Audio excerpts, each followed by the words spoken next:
Estamos ya aquí en el estudio junto a Marcelo Sánchez, gerente general de Fundación San Carlos de Maipo. ¿Cómo está, Marcelo? Gracias por acompañarnos aquí en Muy bien, 24 horas. Muchas gracias por la invitación. ¿Cuál es el diagnóstico que podemos hacer mirando estas cifras?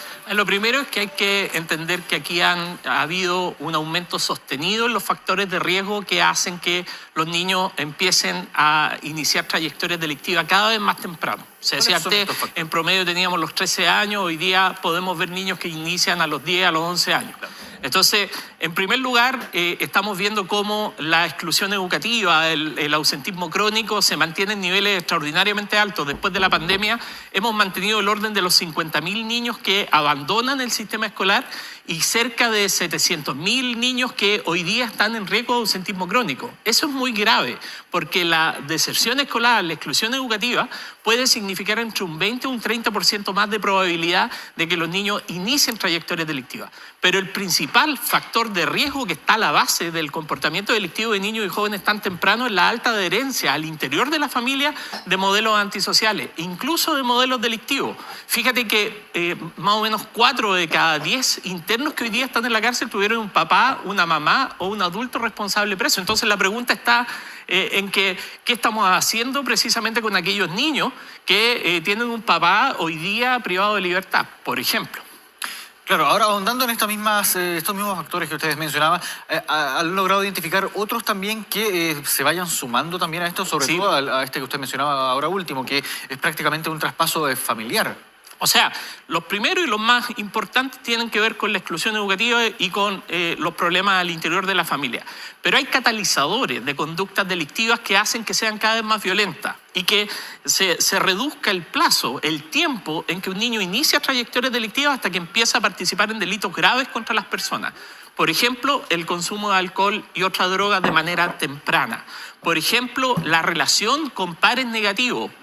Y, por supuesto, la acción que está cometiendo hoy día el crimen organizado y la delincuencia, que hay un reclutamiento de niños para participar en bandas delictivas, previéndose que esto tiene que ver también con que hoy día hay niños que son inimputables, es decir, si estamos partiendo con carreras delictivas a los 11, a los 12 años, esos niños van a llegar frente a un juez y el juez los va a mandar para la casa, porque no hay oferta para los inimputables y la poca oferta que hay en el sistema de protección, en el servicio de protección que está colapsado y adicionalmente no tiene para temas de desistimiento delictivo. Entonces, en la práctica, la mayor parte de los niños que tienen menos de 14 años, que son alrededor de 3.000 al año, que participan en delitos graves, no tienen ningún tipo de apoyo para desistir del delito y son enviados a sus casas, donde muchos de los padres también están participando en acciones delictivas. Entonces, eso hace que empiecen estas carreras delictivas que más o menos en un corto plazo partiste con el hurto simple, el hurto por sorpresa, pero luego empiezas a ver con estos otros factores de riesgo presentes, consumo de alcohol y droga, mayor disponibilidad de armas modificadas, que empiezan a participar en estas bandas. La narcocultura seduce a estos niños, ellos participan porque conocen pares negativos que los involucran en estos delitos y finalmente empiezan a desarrollar delitos cada vez más graves porque hay un mercado que tributa, por así decirlo, con otros mercados más complejos, como el tema del narcotráfico. Entonces ellos participan, por ejemplo, en grupos extorsivos, participan en portonazos encerronas porque hay un mercado reducidor, que es el negocio que le da caja, que le da liquidez al narcotráfico, que es un negocio de rentabilidad que es más de largo plazo. Entonces aquí hay un ecosistema delictivo que está sirviéndose de los niños. Y finalmente son ellos también los que pagan el costo. Fíjate que tenemos las tasas de victimización y de homicidios más altas que hemos tenido en la historia. O sea, solo entre el año 2022 y el año 2024 aumentó un 43% los homicidios de niños. De ellos, gran parte son niños que están participando en acciones delictivas, pero 4 de cada 10 son víctimas absolutamente aleatorias del delito. Son víctimas que estaban en el lugar que hay un contexto violento, donde hay un portonazo, donde hay una encerrona, donde hay, qué sé yo, una quitada de droga, donde hay una bala loca. Entonces lo que estamos viendo es que el costo de la delincuencia y del crimen organizado lo está pagando la niñez. Y en este mismo sentido, para profundizar también en este caso de homicidios, lamentablemente, de niños, ¿cómo podemos ver que ha evolucionado la cifra de homicidios de niños en estos últimos años? O sea, fíjate que en los últimos 2 años, el año 2022 al 2023 subió del orden de un 22-23%, pero ya del 22 al 24 vemos una evolución de un 45%. Y fíjate que los homicidios generales fueron bajando marginalmente. O sea, tenemos una tasa de homicidios bastante más alta que la que teníamos antes y sin embargo alrededor de 1.300 homicidios al año que estamos teniendo, una tasa bastante alta. Pero ha ido bajando marginalmente y sin embargo la tasa de homicidios de niños sube brutalmente. Entonces, aquí hay algo que está mal, que está funcionando mal, que tiene que ver con contextos sociales de alta vulnerabilidad, donde no hay protección, donde el Estado está fallando, donde no está llegando tampoco ni el sector privado ni las organizaciones sociales, porque el orden público no se resguarda. Y en la práctica no podemos hacer absolutamente nada si es que no tenemos la seguridad básica de poder decir de que en una multicancha donde queremos que los niños vayan a jugar a la pelota, resulta que no se está usando como cancha de tiro para los narcotraficantes. ¿Qué señal le estamos dando a los niños cuando les privamos de su derecho a educar porque hay un narcofuneral? Y decimos no, que los niños no vayan al colegio, claro, por razones de seguridad. Pero entendemos que ahí finalmente es el narco el que decide cuando el niño va a clase.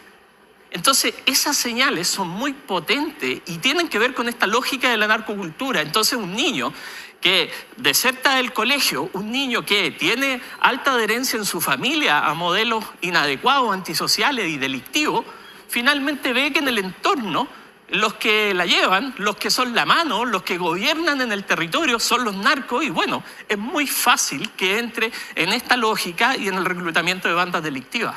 En este mismo sentido, ¿cuánta incidencia tiene la irrupción del crimen organizado a gran escala? Tenemos bandas transnacionales incluso operando en nuestro país. Hemos visto desarticulación de bandas que tienen células aquí en nuestro país. La narcocultura también a la que usted hacía alusión. ¿Cuánta incidencia tiene esto en que un niño o niña adolescente ingrese al mundo delictual? Muchísimo. Hoy día, de todo lo que participan los niños en las trayectorias delictivas, hay un 20% que es atribuible al crimen organizado.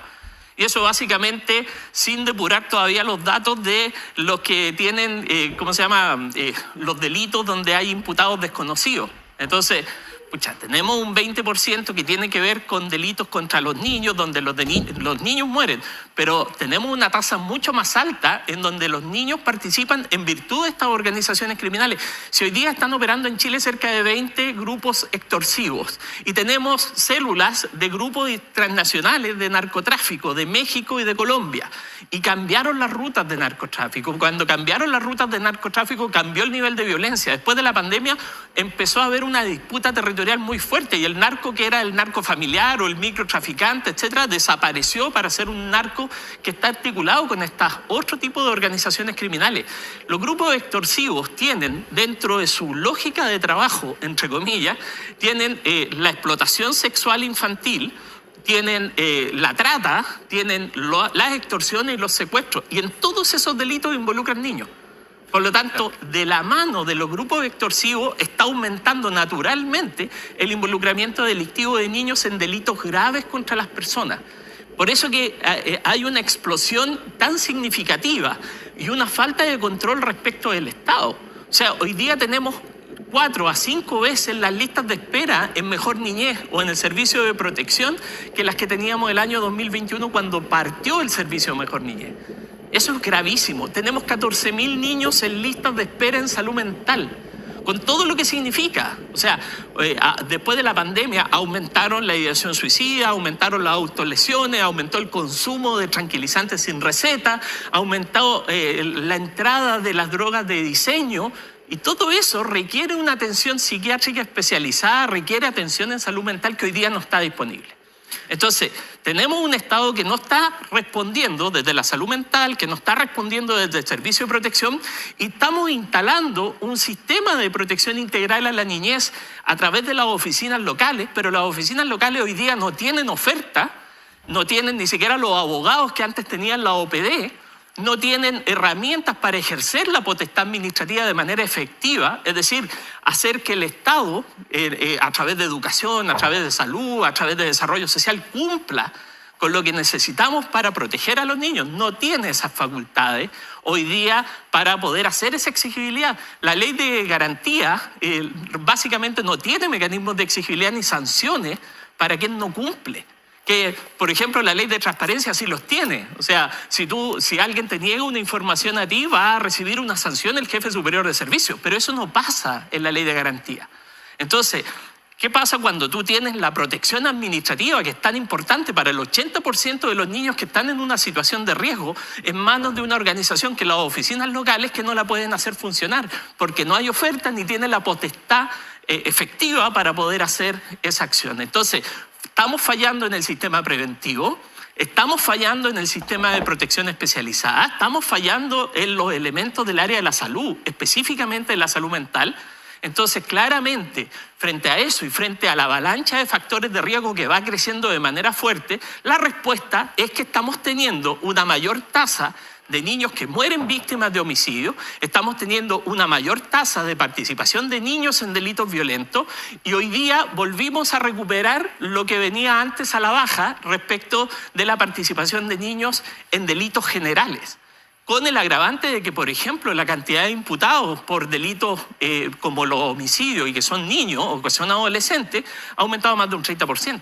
Claro, una cifra bien relevante también. Ahora, antes de seguir ahondando en cómo se puede abordar desde el Estado una respuesta ante esta grave situación, quiero conocer también su opinión respecto a lo que hablaba en un principio, estos ecosistemas delictuales en que generalmente bandas son compuestas.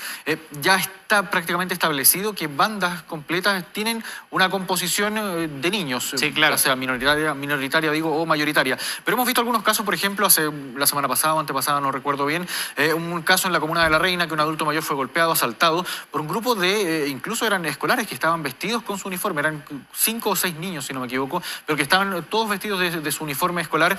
Uno puede llegar a intuir que ahí probablemente quizás no haya, o puedo estar equivocado también, pero uno podría creer que no hay quizás tanta incidencia directa de grupos del crimen organizado porque no hay quizás una cabeza adulta ahí mismo operando en esa misma banda. ¿Qué podemos decir respecto a esas bandas también? Probablemente en ese caso no lo recluta una banda, pero lo recluta la ausencia de autoridad, lo recluta la ausencia de todo aquello que es posible que fallara. O sea, una escuela que a lo mejor no fue capaz de responder o generar los límites y los factores de protección que eran necesarios. Una familia que no está detrás, que no monitorea lo que están haciendo los niños. Ahí falló todo. Lo reclutó la ausencia de respuesta. No lo reclutó una banda.